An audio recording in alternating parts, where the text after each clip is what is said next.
மேகிப்த் நாட்டுக்கு ஒரு ராஜா இருந்தார். அவங்க பெயர் பரவோன். ஒரு நாளும் இரவுல பரவோனுக்கே ஒரு விசித்திரமான கனவு வந்துச்சு. அவரு அந்த கனவுல 7 நல்ல பெரிய கொழுக்கையான மாடுகள் நதிக்கரையில இருந்து வந்தது பார்த்தார். அவங்க ரொம்ப அழகா ஆரோக்கியமா இருந்தாங்களே. அதுக்கப்புறம் அந்த நல்ல மாடுகளுக்கு பின்னாடி 7 காளைகள் வந்துச்சு. ஆனா இவை ரொம்ப ஒல்லியா களைத்த மாதிரி இருந்தது. அவங்க அவ்வளோ பெருசா இருக்கல. அதுலயே ஷாக்கிங்கா அந்த ஒல்லி மாடுகள் நல்ல மாடுகளை சாப்பிட்டுடுச்சு. ஆனா சாப்பிட்டதுக்கப்புறம் கூட அவங்க ஒல்லியாதான் இருந்தாங்களே. பரவோன் ஷாக் ஆயிட்டார். கனவுல இருந்து எழுந்தாரு.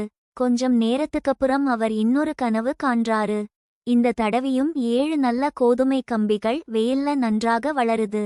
ஆனா அதுக்கப்புறம் 7 சோகமான காய்ந்த வெயிலில் கிழிந்த கம்பிகள் வந்துச்சு.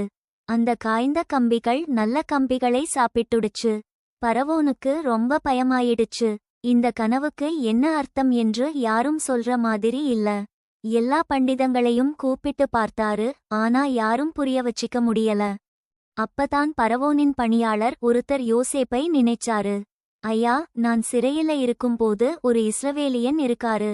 அவங்க நமக்கு கனவுக்கு பொருள் சொல்லித்தாங்க அப்படின்னு சொன்னாரு. பரவோன் உடனே யோசேப்பை சிறையிலிருந்து கூப்பிட்டார். யோசேப்பா பார்த்ததும் பரவோன் சொன்னார், எனக்கு ஒரு கனவு வந்துச்சு. நீ அதை விளக்க முடியுமா? யோசேப் சொன்னாரு, இது என் ஞானம் இல்ல, தேவன்தான் நமக்கு அர்த்தம் சொல்லுவார்.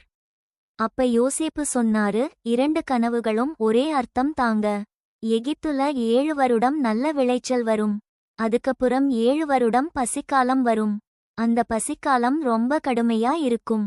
மக்கள் ரொம்ப கஷ்டப்படும். அதுக்காக நீரே ஒரு புத்திசாலியான ஆளை கட்டளை கொடுத்து உணவுகளை சேமிக்க சொல்லணும். பரவோனுக்கு இது ரொம்ப நல்லா புடிச்சு போச்சு. உடனே யோசேப்பை பெரிய ஆளா நியமிச்சார். 2வது அதிகாரம். யோசேப்பு உணவுகளை சேமிச்சார். பசிக்காலம் வந்ததும் எல்லா நாட்டுக்கும் அவங்கதான் உதவி பண்ணினா. தெய்வம் நம்ம வாழ்க்கையில நடக்கப்போகும் விஷயங்களை முன்னாலே